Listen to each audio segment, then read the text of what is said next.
Conceitos em ciências. Eletromagnetismo. O princípio do motor.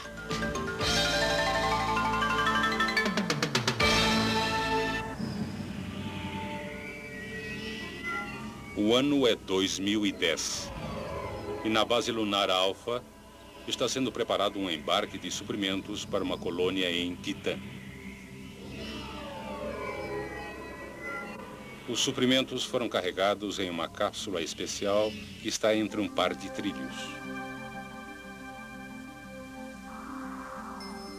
Um computador liga uma chave e acelera uma cápsula rapidamente ao longo dos trilhos.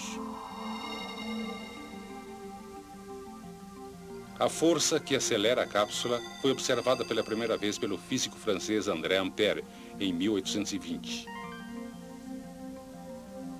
Ele observou que quando as correntes de dois condutores paralelos eram no mesmo sentido, os condutores se atraíam.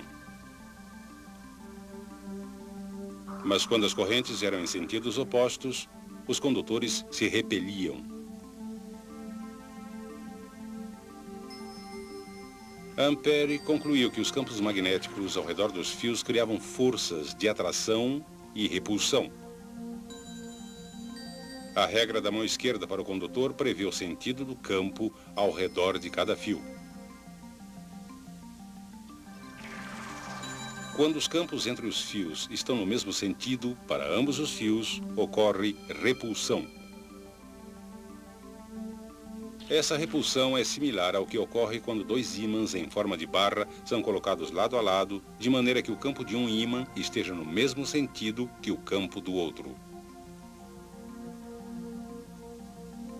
Quando o movimento de elétrons nos dois fios é no mesmo sentido, no espaço entre os fios, o campo produzido por um fio tem sentido oposto ao campo produzido pelo outro.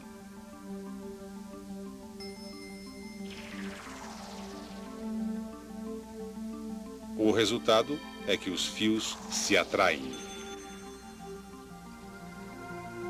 Novamente, isso é similar a dois ímãs em forma de barra colocados de tal maneira que os campos entre os mesmos tenham sentidos opostos. Esses princípios explicam o mecanismo usado para lançar a cápsula de suprimentos. O lançador, denominado canhão de trilhos, consiste de dois trilhos que podem conduzir valores muito altos de corrente. A própria cápsula de suprimentos também é um bom condutor. Quando o canhão de trilhos é ativado, uma corrente muito alta flui por um trilho, passa para o outro através da cápsula e retorna, completando o circuito. Devido aos campos que interagem, existe uma grande força tentando separar os trilhos, mas eles são fixados com segurança e não podem se mover.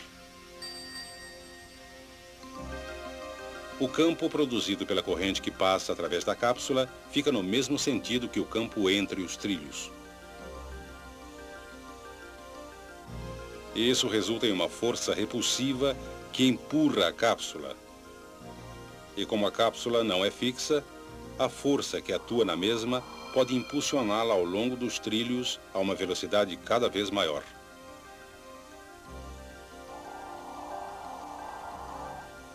Podemos facilmente determinar o sentido da força em um condutor que conduz corrente colocado em um campo magnético.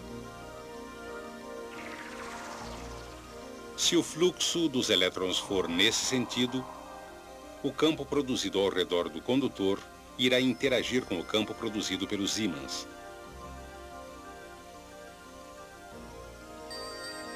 Como os dois campos estão no mesmo sentido acima do condutor, o condutor é repelido para baixo.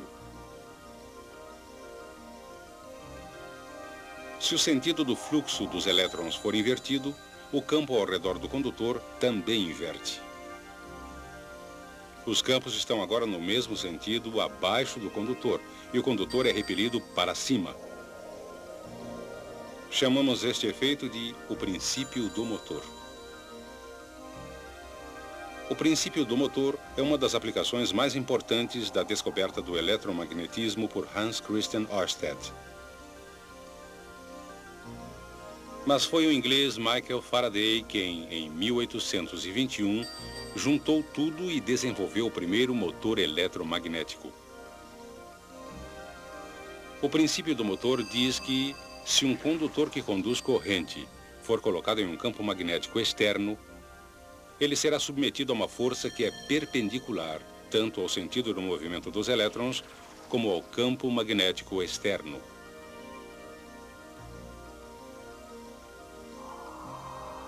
Determinamos o sentido da força pela regra da mão esquerda para a força, isto é, se o polegar apontar no sentido do fluxo dos elétrons e os dedos apontarem no sentido do campo magnético externo, uma seta imaginária saindo da palma da mão indica o sentido da força exercida sobre o condutor. Se a corrente for invertida, o polegar aponta no sentido do fluxo dos elétrons, os dedos apontam no sentido do campo magnético externo e a palma indica o sentido da força exercida no fio. Neste caso, para baixo. O princípio do motor recebeu esse nome porque sua primeira aplicação foi no projeto de motores elétricos. Uma espira de fio levando uma corrente é colocada entre polos magnéticos. Se aplicarmos a regra da mão esquerda para a força, neste lado da espira, de maneira que o polegar indique o sentido do movimento dos elétrons, e os dedos indiquem o sentido do campo magnético externo, a força no condutor será para cima, conforme indicado pela palma da mão. Quando a regra da mão esquerda para a força é aplicada ao outro lado, a palma da mão indica uma força para baixo. Essas duas forças farão com que a espira gire ao redor de um eixo, até que a espira esteja vertical. Se ele girar passando a vertical, essas mesmas forças irão interromper a rotação e retornar a espira à posição vertical.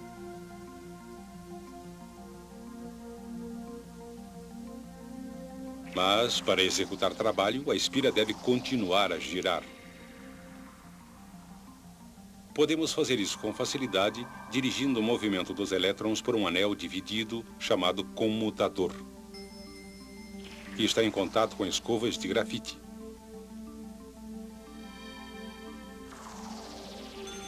Inicialmente, o movimento de elétrons é no mesmo sentido, como indicado anteriormente, e a espira gira como antes. Mas assim que a espira passa pelo plano vertical, o comutador faz com que o movimento de elétrons se inverta.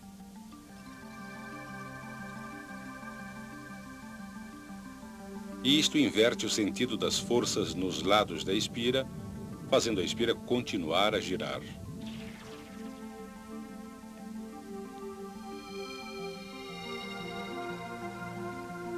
O comutador de anel dividido inverte o movimento de elétrons na espira a cada meia rotação, exatamente no instante em que é necessário manter a espira em rotação.